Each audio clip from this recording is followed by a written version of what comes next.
Hey, what's up everyone, and welcome back to another episode of Rad Dad Builds. So in today's video, we're going to show you exactly how a couple of fancy dudes made this fancy display cabinet. The whole thing's made entirely from walnut with two glass sliding doors, LED light, custom made shelf, and much more. And I have to say, it is very elegant. So if you want to see how this whole thing comes together, then you're gonna have to follow along on the rest of today's video. Dude, they definitely think we're fancy. You sold that hard.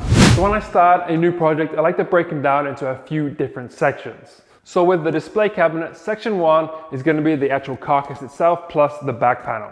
Section 2 is gonna be the little lip that goes on the front of the carcass. Section 3 is gonna be the center shelf, which we're gonna modify to accommodate a few of the things that's going inside the cabinet. And then section 4 is the glass, but to be honest, I'm not going to be doing too much with the glass itself. I will outsource that job, but I do have to figure out all the measurements and they have to be perfect. So for the material of the cabinet, I'm mostly going to be using this stock 1-inch thick walnut. And it's a little bit thicker than I need it to be, plus it's not very flat or is it very straight. So I need to take it over to the boneyard to get two nice flat faces on my jointer.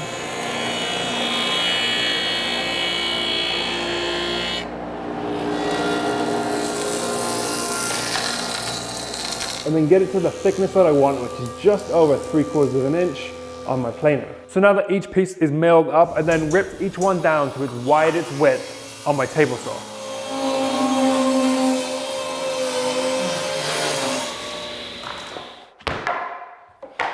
So as I want my cabinet to be 10 inches in depth, these aren't quite 10 inches wide. So I'm gonna have to glue a few of these pieces together. In order to do so, I'm gonna cut in some dominoes to help with alignment.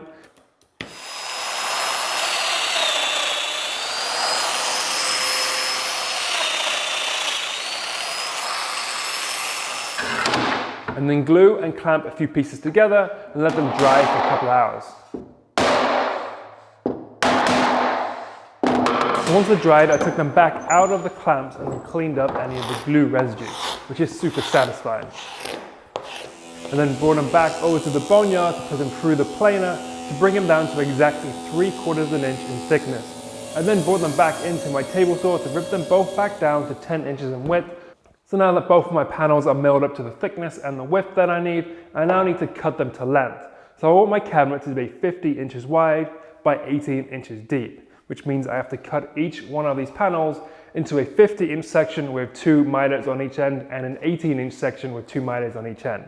That way I have a waterfall edge or corner in 2 of the corners. Ideally, I'd have it all the way around so the grain goes all the way around, but that means one of these panels would have to be like 20 feet long, and it's just not that feasible. To do so, I set my table saw blade to a 45-degree angle, and then I cut the section using my miter sled.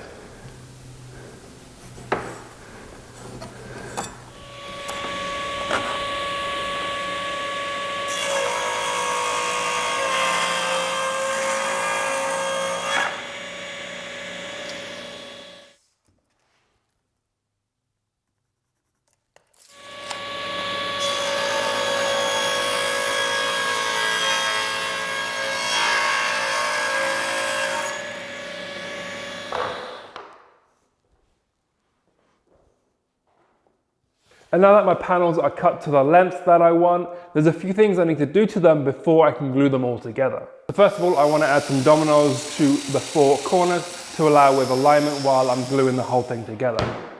I then want to cut the 2 grooves towards the face of the cabinet to allow for the glass to sit in and slide, to which I'm going to cut on my table saw. And then using my dado stack in my table saw, cut a dado in the back of each panel to allow for the 3/4 inch thick back panel. And then on the front lip of each section, I cut a 45-degree miter on my table saw to allow for the front lip.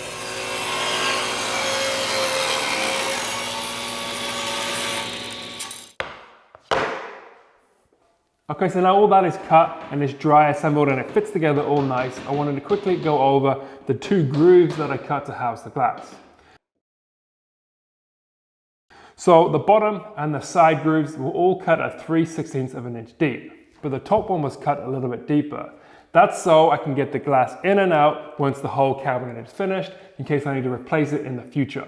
I'll go over all of that in a little bit more detail once we have the glass, but for now, I'm just gonna set this aside and make a start on the back panel.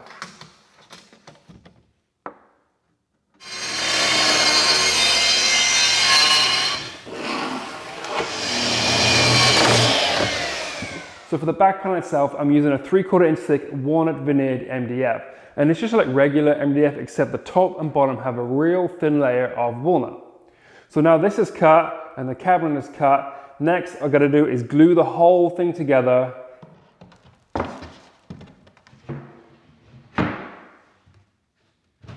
Clamp it and let it dry overnight. So once the cabinet had fully dried, I removed it out of the clamps and then cleaned up any of the glue residue using my oil sander. So next, before I do anything else, I'm going to want to take the measurements for the glass, specifically the height of the glass. So for me, the best way that I found to do it with this style cabinet is by measuring the inside of the cabinet and then adding to that measurement the depth that we cut the top groove. Bearing in mind the top two grooves were a lot deeper than the sides and the bottom.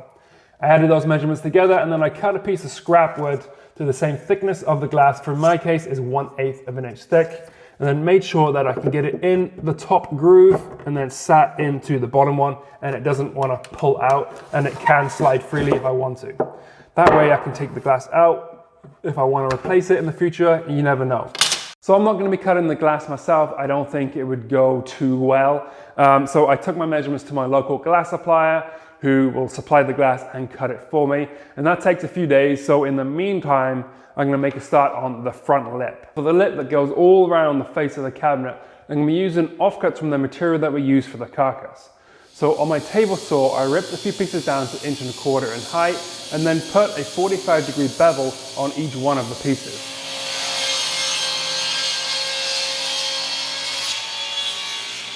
So now that I got a few pieces that look like this, it sits real nice on the front of the cabinet and it makes it look like it's thicker than it actually is. So next with those pieces, I cut 2 to the length of the cabinet and 2 to the height of the cabinet with a 45-degree miter on each end. And now all I have to do is glue them to the face of the cabinet and tape them into place until the glue dries.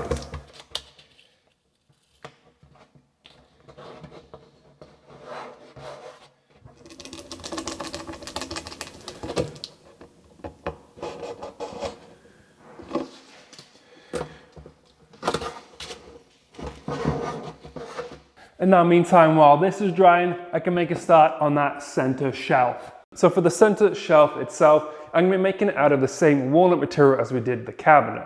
And as it's already milled up, all I really have to do is cut it to the length of the inside of the cabinet and 7 inches in depth on my table saw.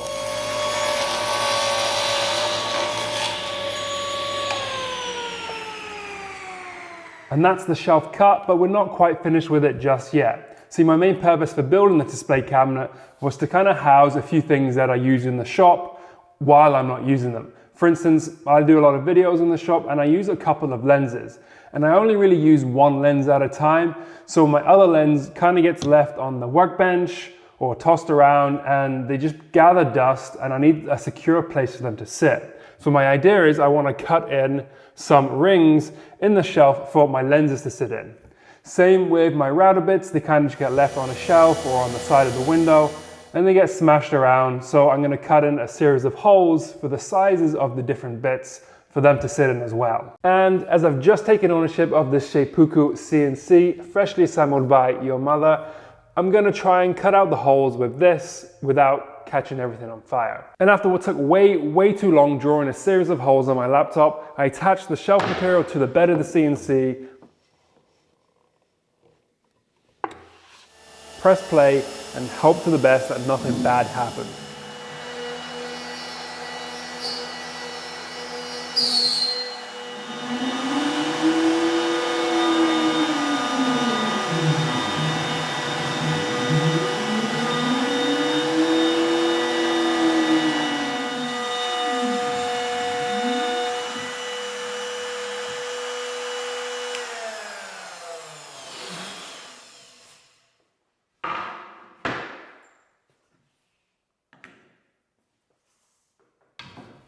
So now that the shelf is cut and it turned out perfectly, which was totally unexpected, I went ahead and installed some shelf pins to keep the shelf obviously at the height that I want inside the cabinet.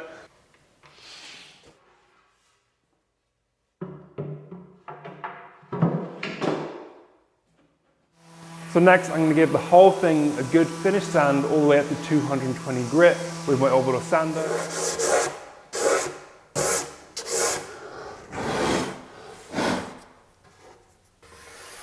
And then give it 2 good coats of Osmo oil.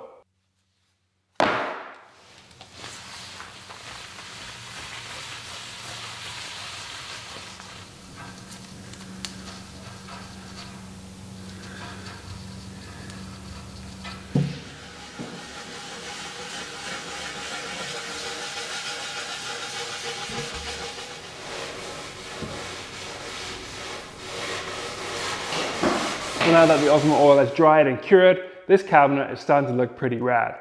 So next I want to install this light that I picked up from Amazon, and it's an LED light which is super thin so that I can hide it behind this front led. It's motion censored and rechargeable, so I don't have to worry about wires and cables and stuff like that. And it attaches real easy by using these magnetic strips, which basically just stick onto whatever you want to stick the light to. I'll link all the information to this light because I think it's kind of cool down below, as well as most other things that I've used in this video. So once this light is in, I can attach the cabinet to the wall, install the glass, and that's exactly how you make a fancy display cabinet for a couple of fancy dudes. I'm stoked how this thing turned out. It's elegant, it's functional, it's exactly what I wanted. If you guys at home enjoyed the video, make sure to show some support. It's highly appreciated. And if you got any comments or questions, don't hesitate to ask me down below. And we will see you guys in the next one. Yeah! And if you like this video, click the red button down below. You got it. Red button down below. Man, they definitely think that we're fancy boys. Yeah. You played that hard. Good job, dude. Come on. Okay. Ready? 3, 2, 1. Hey.